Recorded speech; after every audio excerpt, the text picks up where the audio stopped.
Bienvenidos y bienvenidas a Foposofía, un espacio donde exploraremos ideas filosóficas que no solo nos hacen reflexionar, sino que también pueden generar inquietud, miedo o incluso terror.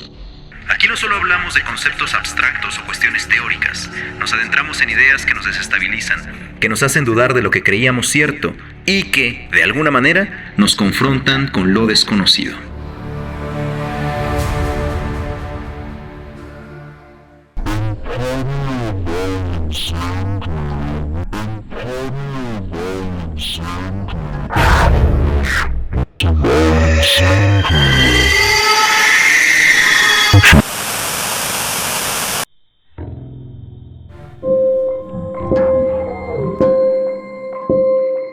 La cosa más misericordiosa en el mundo, creo yo, es la incapacidad que tiene la mente humana para relacionar todo lo que contiene.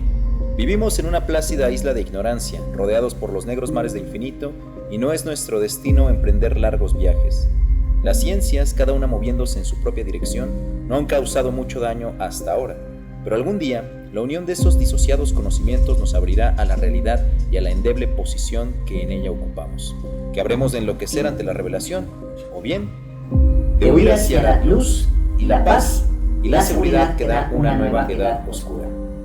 El epígrafe de la llamada de Cthulhu de Howard Phillips Lovecraft.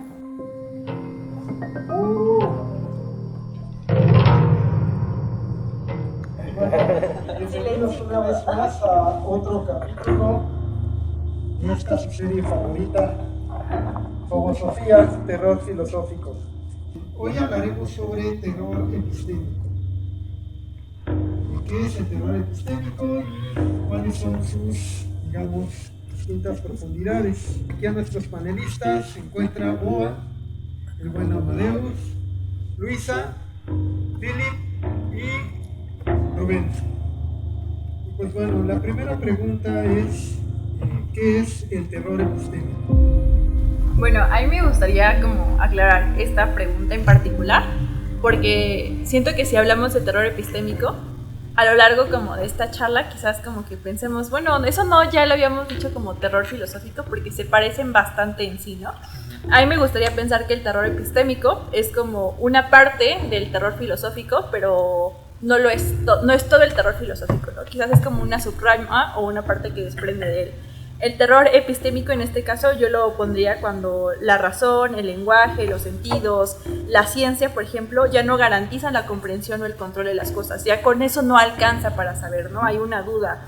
En este caso, digamos, el ser humano, por ejemplo, pues colapsa porque ya no puede tener como confianza en el conocer, ¿no? Digamos, el terror epistémico es justamente esta como ruptura como con la verdad. Y, por ejemplo, lo diferencia un poco del terror filosófico, porque el terror filosófico es como quizás este miedo de pensar en sí mismo, ¿no? Como de la reflexión, sus límites, la parte existencial y otras cosas. Justamente el epistémico lo diría como, es como esta pérdida de certeza. Quizás el filosófico, más bien, podría pensarlo de esta forma. El terror epistémico se ve, el objeto de amenaza de este mismo es el conocimiento, ¿no? La verdad, o sea, los sentidos, incluso la certeza. Y el filosófico es en sí, el objeto que se amenaza es tanto el pensamiento como la razón, ¿no? Y a su vez, el resultado es como el del epistémico, es esta duda o pérdida de la certeza, como de ya no podemos confiar en las cosas. Un ejemplo sería como lo de la Matrix, el genio maligno de Descartes y cosas así, ¿no? Y por ejemplo, el filosófico es esta pérdida del sentido de yo, más como, no se me ocurre en este caso un ejemplo en particular, pero podría ser incluso el show de Truman. El Truman Show, sí. Ajá. Que se me ocurre también como Lane, el anime, o incluso la serie de Evangelion, siento que también es como... Ok. ¿Blade Runner podría ser? Con esto de las memorias. Pero no se han visto. Sí. Pero eso es terror epistémico o terror filosófico. Quizás querían filosófico por el tema de las memorias. Creo que sí. Porque quizá tampoco dista mucho uno del otro, ¿no? Siento que están muy relacionados, ¿no? Sí, o sea, complementan. se complementan demasiado, ¿no? Y quizá para comenzar a tener o sentir la noción del terror filosófico cabría primero tener esa duda como más epistemológica de lo que suponemos que es verdad, de lo que podemos creer que es cierto. Sí. Y que más aún también hay que considerar que los discursos, y en este caso los valores de verdad, los paradigmas, si queremos llamarle así, científicos, y básicamente los enunciados que llama como verdadero, no son fijos de una vez y para siempre, sino que a medida que avanza la investigación se encuentran nuevos fenómenos, hay una aproximación distinta a través de diferentes instrumentos para ver más cosas, o en este caso más fenómenos. Estos primeros enunciados que llamábamos verdaderos van diluyéndose. Es decir, también podríamos decir que esa constante migración que tienen las verdades en la ciencia, incluso en las que llamamos ciencias duras o ciencias naturales, no nos permite decir que se ha anclado una verdad tajante de una vez y para siempre. Entonces, esa también podríamos considerarla como una constante en el terror filosófico. Y que daría paso, epistémico quise decir, y que daría paso, si acaso están ustedes de acuerdo, a un importante espacio para quizá la ciencia ficción, es decir, abrir las posibilidades a lo que puede o no ser dentro de los marcos de comprensión que tenemos. Quizás sería un poco como la idea de Kuhn, ¿no? Con las revoluciones científicas. Por supuesto. ¿No? Discursos científicos, que normalmente se piensa que en la ciencia es como discursos más pues verdaderos justamente, ¿no? Pero justamente la idea de Kuhn es que siempre van cambiando, ¿no? Siempre el paradigma. Es epocal, sencillamente, ¿no? Sí, justamente estaba pensando, por ejemplo, la teoría de la evolución podría ser como algo que para mucha gente, no sé, religiosa, como que cree, en este caso, el creacionismo, sea como un punto de ruptura en el terror epistémico, ¿no? Sí, claro. Incluso también como en estas primeras como revoluciones científicas, como lo de, bueno, descubrimos que el sol es el que está en el centro del universo, ¿no? Y no al revés. Siento que justamente no había pensado como en ese tipo de cosas, como hechos científicos, que son como los que desmoronan como toda nuestra concepción. Por supuesto, y que ahora ya no hay ni centros, ¿no? Según esto, o sea, era bueno en el modelo heliocéntrico de Copérnico pensar que sí había un centro, y ahora mismo, si es cierto que esto está en expansión, pues quién sabe dónde señalar centros, ¿no? Eso es todavía un poco más desgarrador. Por eso, bueno, nada más para terminar este argumento, pensaba, se me hacía una sugerencia adecuada precisamente el epígrafe a la introducción de la llamada de Cthulhu, ¿no? Es decir, nos damos cuenta que en estos límites que ahora mismo, si no son infinitos, por lo menos insondables o no determinados, cuántas cosas escapan a la comprensión humana, aunque ciertamente se ha avanzado, también hay un hueco y un montón de conceptos que dentro de las ciencias naturales no tienen una definición completa, concreta, y que dan, insisto, espacio a que haya mucha especulación todavía. Eso es lo que yo podría aportar respecto al terror epistemológico. Sí, pues acaso esa idea dudable, no recuerdo en qué libro lo menciona Leibniz, pero habla sobre esa certidumbre que tenemos acerca de cómo va a salir el sol mañana, ¿no? De cómo suponemos que va a pasar. ¿No es Hume? Los dos. ¿Los dos? Sí. ¿Los dos? Okay. Sí, pero sí es más propio de Hume. Esta idea de que el sol sale todos los días y mañana va a salir, pero pues que cabe la duda de qué tal que no. No comprendemos de qué manera funcionan los sistemas, ni tenemos noción real de cómo operan en sus niveles físicos, y pues solo podemos imaginar lo que podría llegar a ocurrir, ¿no? Me parece que fue Hume, o si no fue Hume, fue Locke, el que dijo que nunca, por más que tuviéramos herramientas y conocimiento, íbamos a saber de qué están hechas las estrellas. ¿No? Hoy podemos saber de qué están hechas las estrellas justo porque tenemos el espectro electromagnético de la luz, podemos darnos cuenta de que cierta clase de luz, cierta clase de elemento tiene una firma específica de patrón electromagnético que da ciertos colores, y por eso podemos imaginarnos por el color, por el brillo de la estrella, de qué está hecha. Pero quizá valga la pena falsear ese hecho científico hasta cierto punto y decir, pues sí, una vez más que al menos desde ese punto de vista práctico, o quizá hasta pueda decir yo tangible, pues no creo siquiera que podamos tener la tecnología como para estar cerca de una estrella, como para agarrarla, tocarla, verla, una muestra, ¿no? Que quizá eso también suene demasiado extravagante, pero, o sea, sí eso que de pronto la ciencia puede también llegar a poner como verdad, como algo que, como tú dijiste, de una vez y para siempre, y no hay pues manera física de comprenderlo, ¿no? Prácticamente, no sé si es práctica o pragmáticamente la palabra correcta, pero sí, o sea, para el terror epistémico vale dudar que todas esas cosas que quizás podamos llegar a sentir como muy palpables o como muy reales, por ejemplo este ejemplo de lo del sol, pues sí, también queda completamente vedado, porque no estar ahí y verlo directamente o asegurarlo, pues no. Ahora, esto nos da chance como de entrar a esta siguiente pregunta respecto a por qué el conocimiento puede causar miedo o por qué la ausencia de ello también puede causar miedo. Ok, justo yo tenía esa duda, ¿no? Si el terror epistémico va con el conocimiento, el terror vendría más como de no conocer o de conocer demasiado, ¿no? ¿Cuáles son esas implicaciones que dan por saber demasiado o por saber? O por otro lado, ¿cuáles son las implicaciones del terror epistémico del no saber, del no conocer? Okay. ¿No? Esta cuestión de lo del sol, pues conocemos las fuerzas de la gravedad, las 4 fuerzas primordiales del universo, las leyes de la materia, todas estas cuestiones, y solamente podemos modelarlo y pasarlo a un modo macro, a un modo micro, ¿no? Suponemos que lo que sea que pase aquí abajo, bajo estas leyes de la física, pues también pasa allá arriba, al menos a ese grado de lo macro, ¿no? De los planetas, la gravedad y todo eso. Y es la ciencia, hablando de eso, que es real,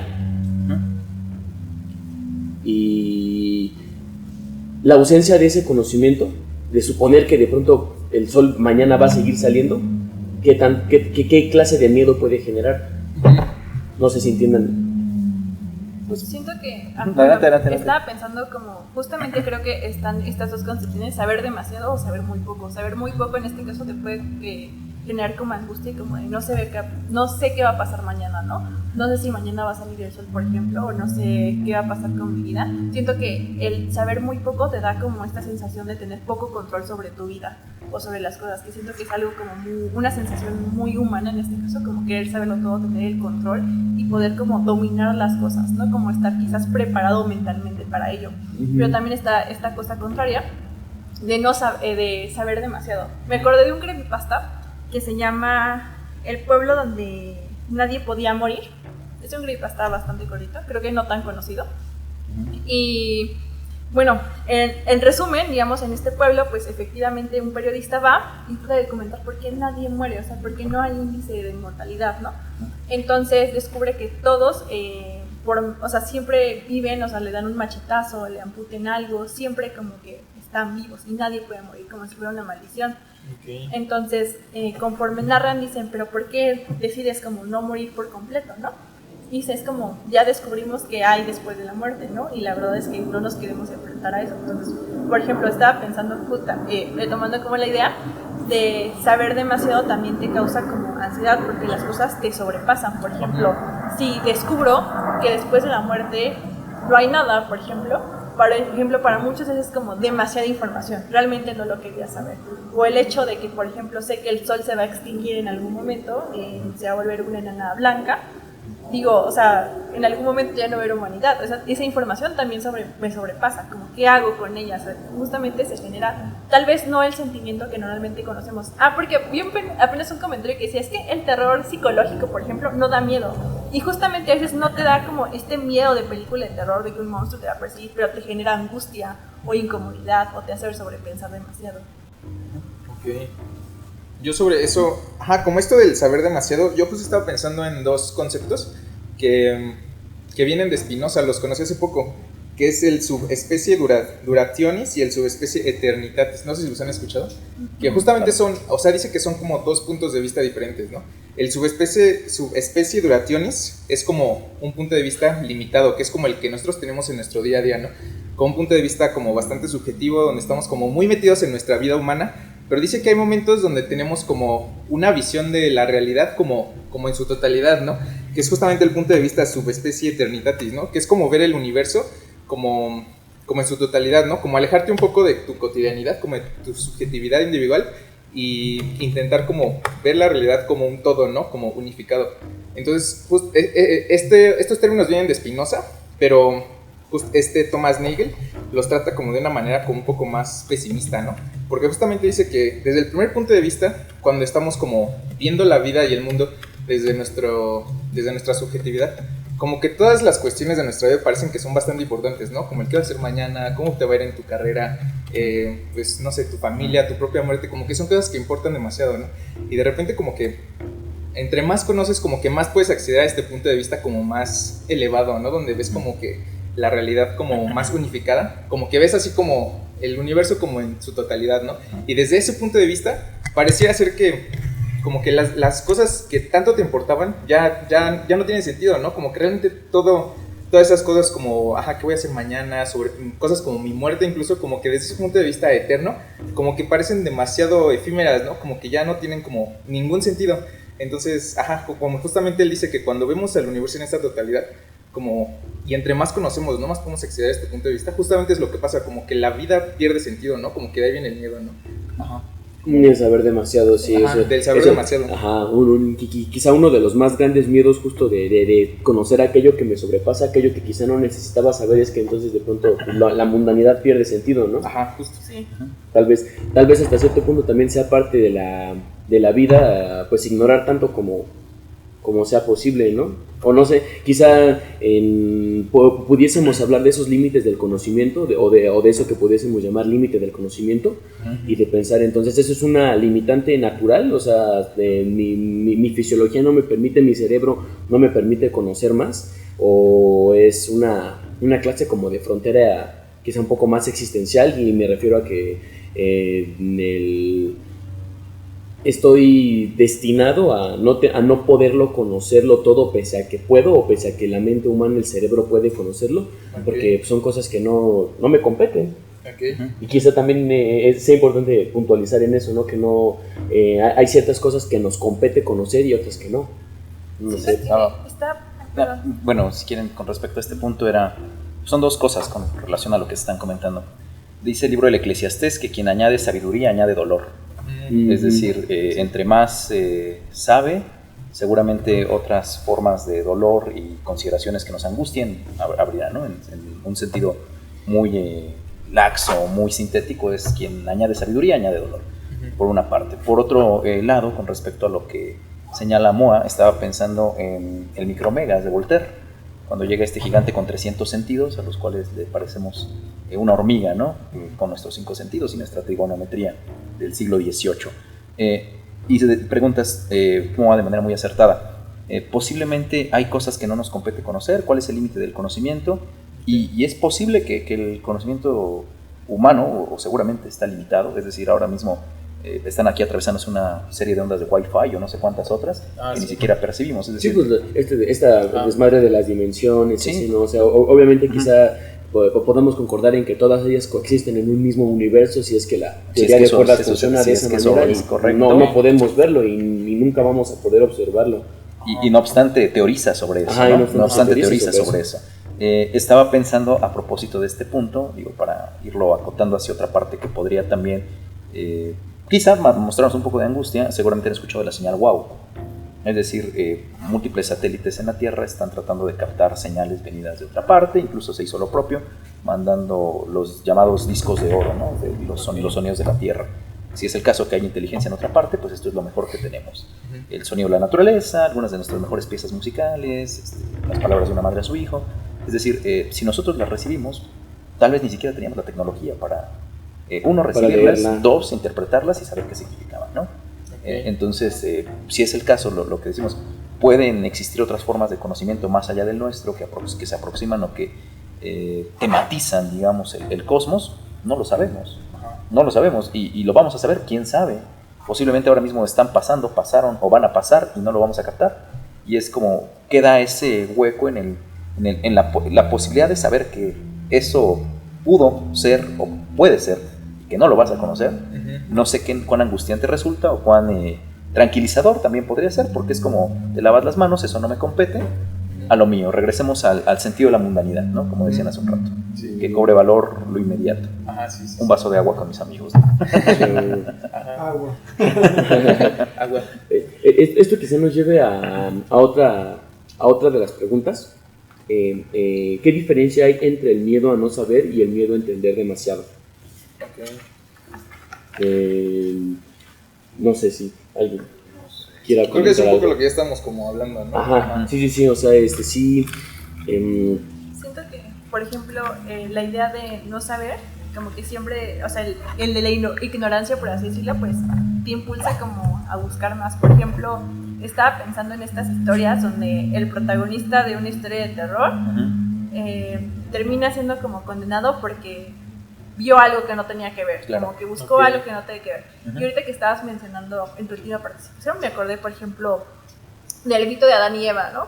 Por ejemplo, Eva es condenada por comer del árbol de conocimiento. Siento que es como algo bastante como similar. Okay, sí. Hay como una sensación primero como el primero pues desde la ignorancia impulsas como la búsqueda a conocer más, pero en eso también te espera muchas veces como una condena, algo que no debía saber, que no debía ver. Y se me ocurre como un ejemplo pues muy simple y muy cotidiano, ¿no? Le agarras y revisas el teléfono de alguien y ves algo que no querías ver, ¿no?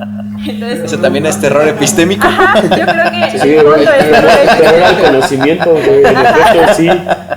Mira, No es simpático. dijimos qué tipo de claro, conocimiento. sí queda. Sí, es terror epistémico. Ok, Ajá. me agrada. Y esta segunda parte es como la comprensión excesiva, ¿no? Ahí es como el precio de esa búsqueda, ¿no? Por ejemplo, de estas historias, sobre todo en la ciencia ficción, como de qué pasa cuando el personaje sabe demasiado.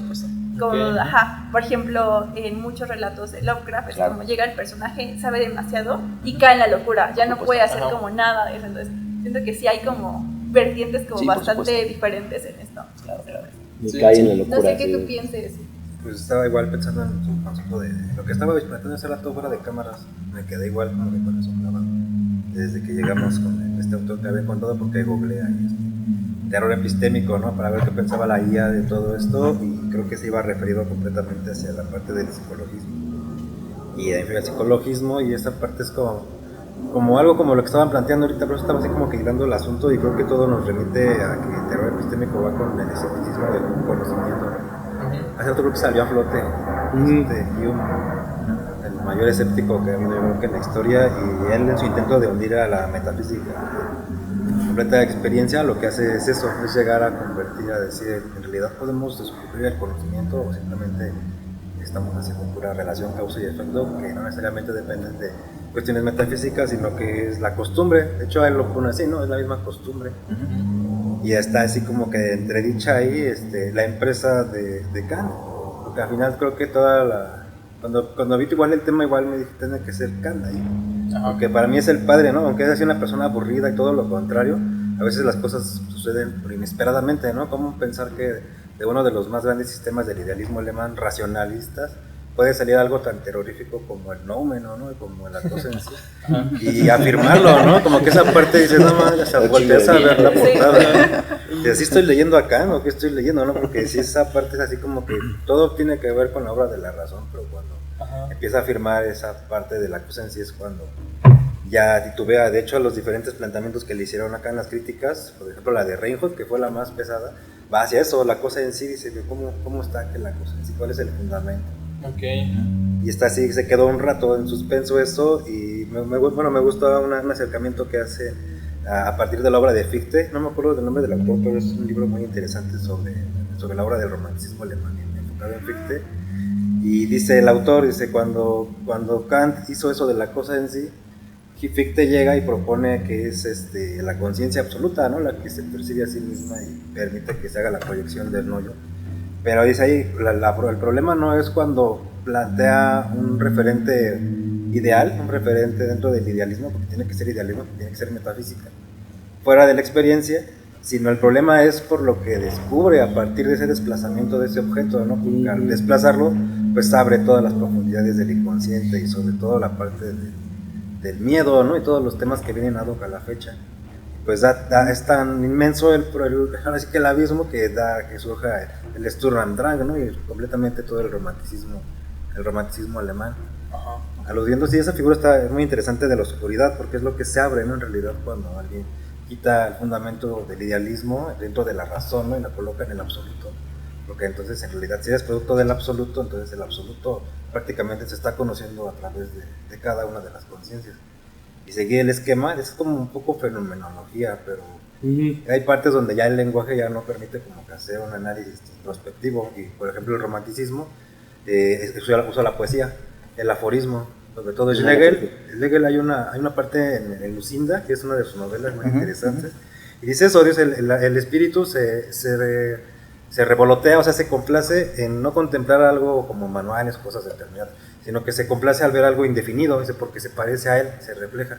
Y algo indefinido pues es el aforismo, que era lo que ellos utilizaban para transmitir grandes saberes a partir de pequeñas palabras, ¿no? Tipo haiku japonés, un poco así, pero más. De pinches ensoñaciones locas. Justo uno de los principales exponentes del romanticismo alemán es Goethe, y con Goethe el Fausto, y pensemos en la figura de Fausto y lo que busca con Mefistófeles, alumbrar más conocimiento, por eso se vende con él, ¿no? Es decir, ¿cuáles son los límites del conocimiento? Pregunta el doctor Fausto. Sé de las múltiples disciplinas, de las ciencias del espíritu y de las ciencias naturales, pero ninguna de ellas me dice qué soy, qué es lo que falta entonces, ¿no? Es por eso sabemos ahí en Fausto, se hace patente de la mano del romanticismo alemán la limitante del conocimiento humano y, bueno, en este caso los límites o lo violento que podemos ser con nosotros mismos en la búsqueda de más conocimiento. Y para cerrar el argumento con lo que decía hace un rato Luisa, en Lovecraft y acá o es la locura o es la muerte, ¿no? El desenlace para los protagonistas que alumbran más conocimiento. Entonces, a veces parece que la cotidianidad, la mundanidad y lo inmediato es mucho más amable, es mucho más accesible, es mucho más tranquilo, ¿no? No hay necesidad de preguntar tantas veces por qué. Sería lo más que afín. preguntar. Lo que podría decir al respecto. Okay. Siento que, por ejemplo, estaba pensando esto como quizás algo más actual, quizás. Es esta idea de que pues estamos rodeados como de información constante, que todo el tiempo nos están bombardeando, está como de, está pasando esto y esto y esto, ¿no? Y tenemos como la información como al alcance de nuestra mano, ¿no? En ese sentido, quizás como no hay tanta oscuridad, ¿no? O sea, sabemos muchas cosas, ¿no? Pero siento que por otra parte no hay como algo inteligible porque no comprendemos esa información del todo, como que pasan muchas cosas y no las terminas como de asimilar como lo suficiente. Entonces estaba pensando como que hay una saturación como de alguna forma, o sea, es como si fuera un miedo a entender, pero, o sea, no entender aún sabiendo las cosas. Okay. No sé si como que me explico un poco la idea, o sea, es como tener como muchos datos como infinitos que van y van, pero aún así como que no tienen como un significado tal cual. Sí, es como, perdón, sí. como la idea de que son como, o sea, como quizás tenemos muchos conocimientos como aislados, pero no están como todos integrados como en un sistema coherente como de la realidad, quizás, algo de ese estilo.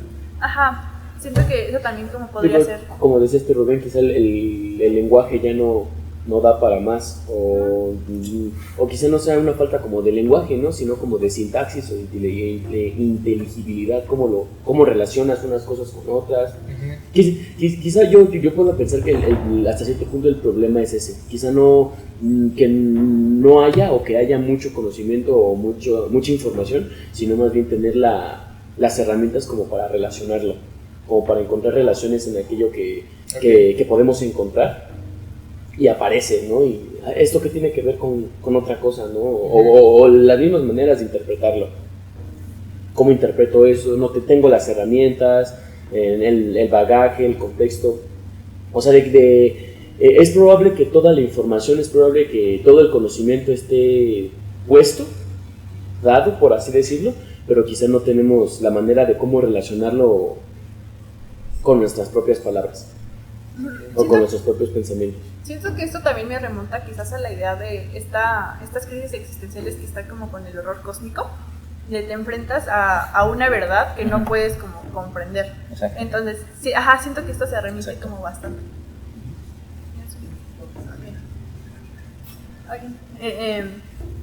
Justamente esta idea como de, bueno, o sea, ya sé las cosas, ¿no? Pero pues, ¿qué puedo hacer con ellas? Nada, es como que te enfrentas como de alguna forma a un abismo o un vacío como sin sentido, ¿no? Como que te ves arrojado al mundo y el ahí se va. Piensa en las primeras, ¿es el primer capítulo o el segundo capítulo justo de Lovecraft en El horror sobrenatural en la literatura, cuando describe las características que debe tener el horror cósmico? Palabras más, palabras menos, el horror cósmico es básicamente la ocurrencia de un evento, una serie de hechos que exceden o rebasan los marcos científicos bajo los cuales interpretamos el mundo, ¿no? decir, nuestras ciencias naturales, nuestras matemáticas, tradicionales o convencionalmente aceptadas, se ven de repente rebasadas por cosas que él llama geometrías neoeuclidianas, ¿no? Okay. Por ejemplo, entre otras tantas cosas, y básicamente considerar la posibilidad de que esto existe y que, como bien decía Luisa, soy incapaz de interpretarlo, o básicamente lo que sé no me alcanza. Es ahí donde posiblemente se siente todavía más esta angustia epistémica, porque ahora es no solamente saber, sino además saber que no puedo saber y que estoy imposibilitado para hacerlo, ¿no? Y en la búsqueda de una respuesta hay dos vertientes, al menos acá, ¿no? Por un lado, pues quedar loco, por el otro, un agonizante y memorable. Agonizante fracaso. Exactamente, ¿no? Pero memorable al final, porque Doloroso. por eso nos tiene ahí. Digo, ¿sabes cómo va a acabar la historia, no? Más o menos en Lovecraft, y no obstante, nos tiene ahí leyendo. No sé si a ustedes les pasa, pero a mí en particular, atisbas hacia dónde va, ¿no? Hay dos posibles desenlaces, pero no deja uno de sentir la empatía con los protagonistas respecto a ese punto, ¿no? Esta incapacidad en el que, ¿y luego? Sí, pues, no sé. sin duda estoy ahí, ¿no? No sé Ajá. qué chuchas hacer o pensar, ¿no? Es fascinante esa duda, no sé ustedes qué piensan, digo, o sea, esa angustia. Pues sí, te terrorífica, justamente esa y bueno, quizás hasta podríamos extrapolarlo a cosas un poco más particulares, un poco más pequeñas, ¿no? Quizás, pues sí, no podemos saber lo que aquello que depara las condiciones universales, los movimientos físicos o el horror cósmico, todo aquello que rebasa nuestra interpretación científica de ello. Quizá como a un nivel un poco más micro, cosas que por ejemplo se dicen y pasan en las sociedades, y pues sí, o sea, la manipulación mediática, claro, el ocultamiento, como que todas esas cosas también están predispuestas a una condición de ignorancia, de cuestiones de las que pues no podemos estar seguros si son o no, y eso pues también entra en esto porque hay muchas cosas de las que podemos estar seguros que ocurren en la sociedad en la que vivimos o en el país en el que vivimos y pueden no ser reales. Claro. O las costumbres y todas esas cosas. Eso de la manipulación mediática es desastroso, güey. Y en lo que a mí respecta, no sé si ustedes comparten esa idea, siento que esa es una clase de miedo epistémico. O sea, el miedo a la manipulación mediática, a que de pronto no me digan realmente, o sea, yo no tengo la certeza, la capacidad para tener certeza de aquello, y espero que pues, las personas que de cierta manera en la jerarquía estén más arriba, pues me lo digan y me cuenten la verdad, ¿no? Pero eso es mucho pedir. y esa es una clase de miedo epistémico, o de propensión, no sé si es la palabra, de estar propensos, de predisposición al miedo epistémico, hasta cierto punto necesario. Yo tengo otro caso que sería el miedo de saber que el amor de ella, ¿no? El amor de papá. Que nos puede dar risa en algún... Sí, pues da risa, ¿no? No sé si ella me quiso, ¿no? Pero o él me quiso, ¿no? O mi papá me quiso. Pero también recae en esta parte de rompimiento con un sistema con un aparente sistema de creencias, ¿no? Correcto. Sí. O sea que al final genera, o sea, tiene incidencias a nivel psicológico, pero creo que la parte fuerte de ese tipo de casos es epistémico, ¿no? O sea, al final lo que te causa temor es eso, o sea, incluso, por ejemplo, en estas relaciones tóxicas, ¿no? Que a veces llegamos a vivir de querer verificar el amor de la pareja, ¿no? Y le revisas el celular, le revisas todas esas. Pero parten de esta precisión epistémica, ¿no? Puramente epistémica, de la certidumbre, de no saber si esto que estoy viviendo es real, ¿no? Y sobre todo también lo que implica, ¿no? De entre querer y no querer afrontar la propia realidad, ¿no? A partir de sistemas de creencias que yo ya me formé. Sí, el rompimiento de esos paradigmas, no sé qué tan dispuesto esté a aceptarlos, a cambiar o a soslayarlos, claro. Sí, y eso que mencionas es importante respecto a lo del valor. Realmente entonces lo que nos afecta o lo que nos remueve tanto es que aquello que yo valoraba, aquellas condiciones a las que yo les daba un valor muy personal, no sé si esté dispuesto a darme cuenta o a entender que quizá no valen tanto. Sí, pues precisamente el fundamento del migajerismo, ¿no?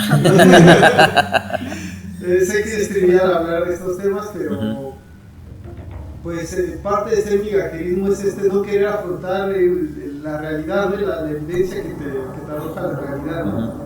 Frente a la idealización que tú tienes, ¿no? Entonces es considerable, ¿no? Hacer una revisión o una lectura de este tipo de situaciones que tenemos y que tenemos en el día a día, y que incluso hacemos mucha mofa a través de la lectura de la epistemología, ¿no? de sus implicaciones y los miedos, ¿no? Yo quisiera regresar un poco de lo que dijo Moa, porque es que si no se me va a ir en la onda. Esto como de, bueno, no sabes si te están como manipulando con información. Apenas vi un meme que decía como de, sí, mi abuelo como que creía, cuando veía como una noticia como que sería dudosa, decía como de, es amarillismo, ¿no? O es desinformación, como de mi papá, ¿no? Y dice, seguro es Photoshop, ¿no? Y ahora seguramente es inteligencia artificial. Y por ejemplo, yo estaba pensando justamente como en esta parte del terror epistémico, porque muchas veces utilizamos esta frase de hasta no ver, no creer, ¿no? Por ejemplo, ¿no? ¿Y qué pasa cuando ya lo que ves pues ya no es real? Y pensaba como en este video del canguro, no sé si lo vieron. En el aeropuerto, ¿no? Ajá, con su pasaporte en la mano. Sí, claro, ajá, claro, el canguro de apoyo emocional. Estaba pensando cómo ha avanzado también de las días, porque luego veo los videos y me cuesta como trabajo como reconocerlos. A veces mi mamá o mi familia dicen, no manches, ve esto. Y yo de, no mamá, es IA, ¿no? Entonces, siento que esta parte de la desinformación ya es como muy grande, porque o sea, ya ni siquiera como que puedes confiar directamente como en tus sentidos, ¿no? Porque algunos videos de ella se ven como tan reales que te hacen como dudar y lo tienes que ver. Descartes tenía razón, ¿no? Más de una vez. En este caso siento que algo que puedes creer que es real y pues en realidad nunca pasó porque era inteligencia artificial. Siento que también es una forma de ver como el terror epistémico desde este contenido creado como por IA. Sí, pues ya hay nuevas incertidumbres, güey. Me acordé de otra cosa. Exacto. Y también como retomando un poco lo que decía Fabián, no sé si vieron una noticia donde hicieron hasta un capítulo de La Rosa de Guadalupe, donde una señora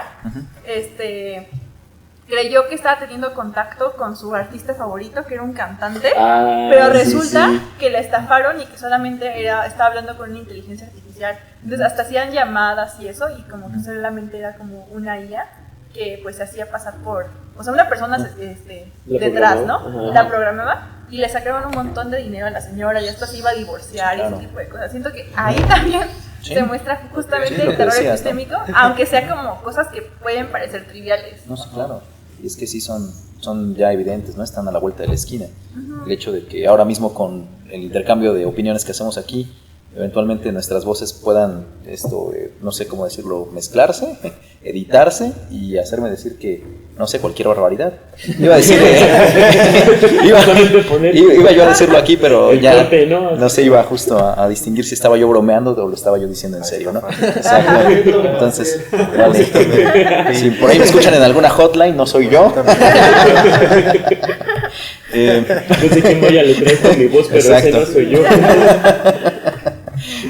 No, y las imágenes y no sé, pues también las firmas. Digo que eso finalmente ya está, pero está latente la posibilidad de que esto se vaya perfeccionando, ¿no? Y sobre todo con las implicaciones que tiene lo que decía Moa, ¿no?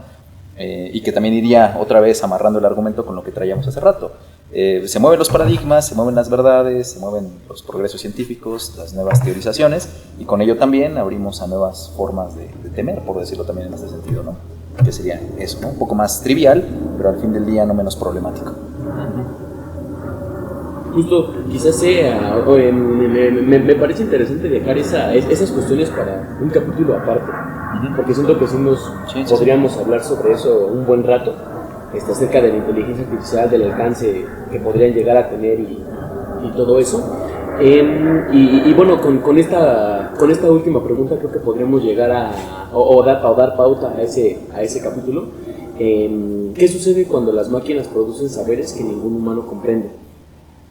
Y una vez más estamos frente a esas nuevas maneras de incertidumbre, de sentir incertidumbre, ¿no? Ya, si de por sí antes no estábamos seguros con toda esta clase de manipulación mediática que se supone ya se hacía, ahora incluso es probable que el mismo conocimiento se ha creado a partir de los mismos parámetros que tienen ciertas máquinas o la inteligencia artificial en este sentido.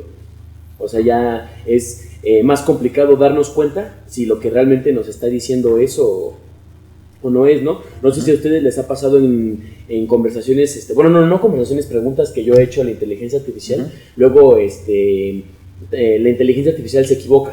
Obviamente no está completamente cargada del todo con información, pero las cosas que dice las dice de una manera muy segura. Y eso también es un poco peligroso, porque a menos que tengas el criterio para darle una perspectiva distinta, pues la inteligencia artificial ya dijo y yo le creo. Sí, exacto. ¿No? Hace poquito tenía justamente dudas acerca de temas de mi investigación y le preguntaba y me decía, no, es que esto no es así, este autor nunca dijo esto y así. Y en ese acto como de conversación lo refuté y mencioné que entonces, ¿qué dices de esto? Y la inteligencia artificial rápidamente dijo, tienes razón, mi pregunta anterior fue demasiado directa, entonces esto así, y después le planteas otra idea, oye, pero no, esto no podría pasar así, y una vez más te dice la inteligencia artificial, tienes razón, es cierto.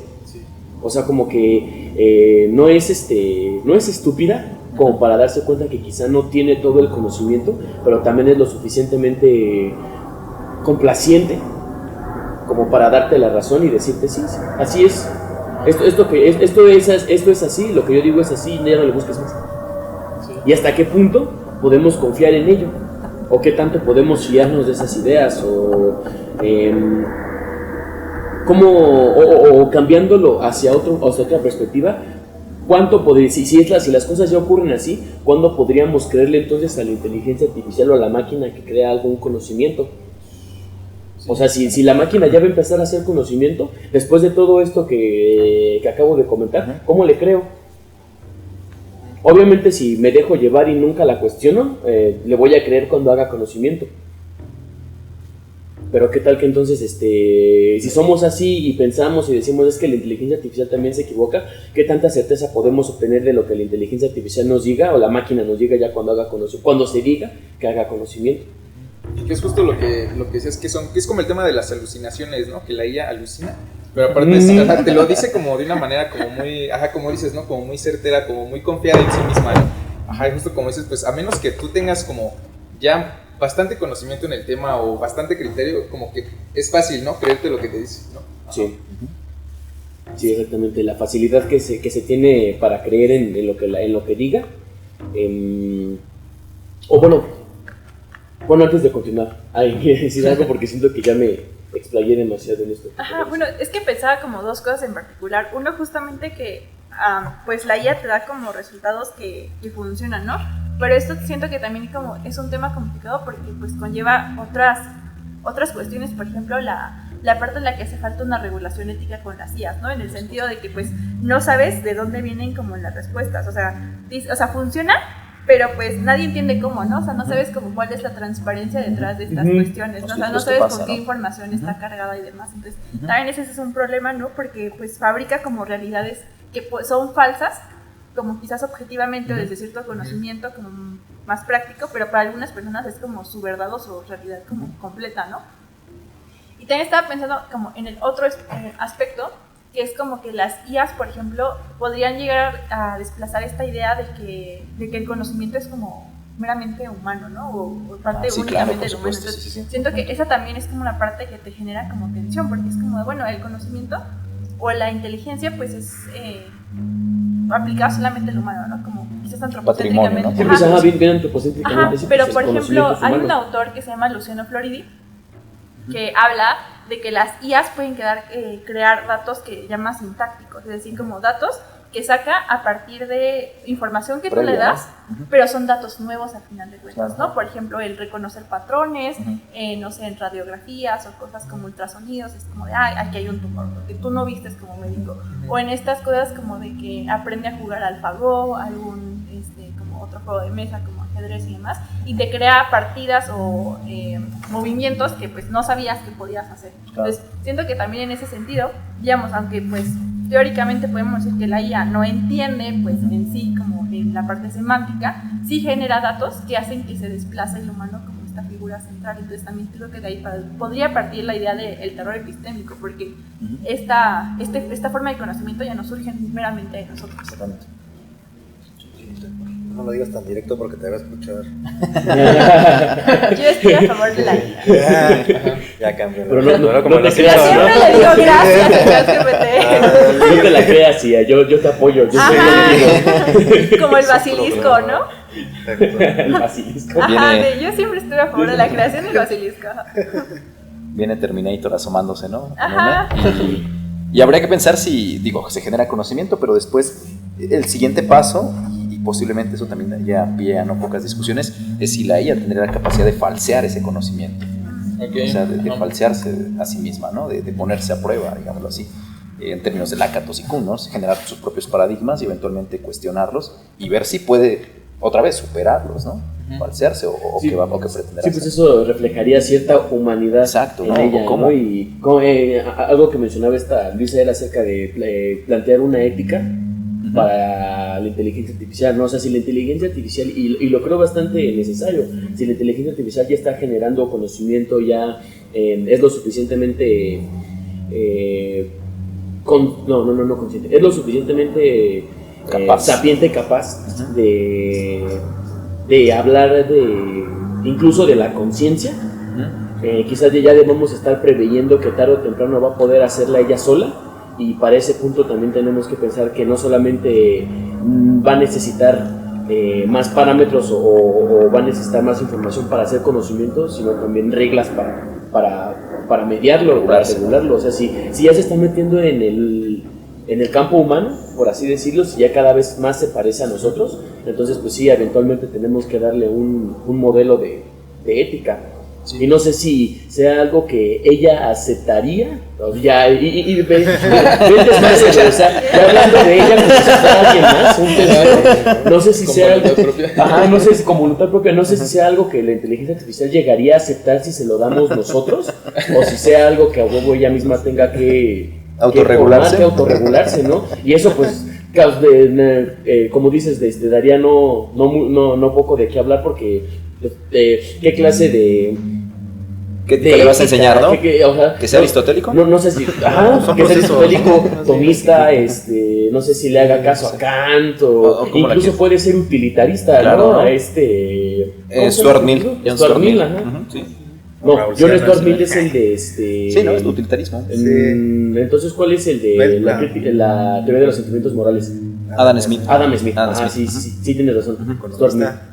Exactamente, o sea, que de pronto el mejor lo más sano para todos o lo mejor para todos sea lo que convenga a la mayoría. A mí me parece que es un razonamiento peligroso, por supuesto, para una inteligencia artificial. Y si de pronto ella misma es la que va a buscar por lo que nosotros le enseñamos esa clase de medios, esa clase de ideas, claramente quizás su conocimiento sobrepase incluso sus propios paradigmas y tenga que renovarse. ¿A qué la va a llevar esa renovación o de qué manera la va a estructurar? Y una vez más, pues entran estas ideas de cómo estas nuevas maneras en las que se hace el conocimiento nos den incertidumbre. Claramente la inteligencia artificial desarrollando conocimiento nos da incertidumbre porque no sabemos qué va a hacer con él. Pero aquí, acerca de esto, estábamos pensando el conocimiento muy antropocéntricamente. Claro. Y puede que la IA, y creo que ha pasado, ¿no? Incluso con este ejercicio que hicieron entre comunicación de dos IAs, que cambiaron de sistema de lenguaje. No sé si sea real o no, pero sí es un buen ejercicio en donde podemos mostrar que la forma en la cual nosotros expresamos la vida no es la misma. En capítulos pasados incluso tocamos un tema sobre que con IA queríamos comunicarnos con, creo que ballenas, ¿no? Un experimento. Sí, John Lee. Y que es interesante porque te abre el panorama a otro sistema de valores y otros sistemas epistémicos que ni siquiera estamos de cerca de entenderlo, ¿no? Ahora pensando en la IA, creo que la IA no se limitaría a conocer como nosotros conocemos. Y en ese sentido, pensar, por ejemplo, si hay paradigmas, si eso es muy de nuestra visión. Por supuesto. Muy humana. Antropocéntrica, exactamente. Pero entonces la IA no sería humana. Pues imagínate, tiene otros alcances, o sea, nosotros tenemos percepciones, ¿no? A partir de los ojos, y las percepciones y también las capacidades que tenemos con el razonamiento guían en cierto sentido la forma En que las conoces, posibles ¿no? ajá, exactamente, en que podemos conocer, Ujú. que es muy distante de un perro, ¿no? O sea, un perro, la forma en cómo conoce basa en otro tipo de evidencias que nosotros tenemos por relevantes. Por ejemplo, nosotros tenemos muy privilegiada la vista. Los perros no, los perros tienen muy privilegiada la nariz y eso te genera un panorama muy distinto de cómo reconstruyes la vida. Claro. Y ahora imagínate la IA que tiene alcance que puede tener alcance, por ejemplo, a escáneres, sondeadores, a datos masivos. El procesamiento de datos de una IA Sí. está muy... Es entonces, titánico. eso es también lo interesante y lo terrorífico de pensar, ¿no? O sea, de pensar que en algún futuro cercano estamos lidiando con alguien que tiene mayores capacidades que nosotros para procesar datos, que quizá nosotros lo valoramos desde nuestro paradigma muy humano y decimos, no, es que no nos va a rebasar porque Ajá. nosotros tenemos el pensamiento crítico, que al final el pensamiento crítico no es más que una función sobre el mismo conocimiento que hace o validarlo o invalidarlo. O sea, pero estamos trabajando con cosas que están haciendo lo doble, o sea, que pueden hacer más que lo que nosotros podemos hacer. Y eso es, o sea, fuerte, ¿no? Si no es el caso que ahorita ya yo te quiero mucho,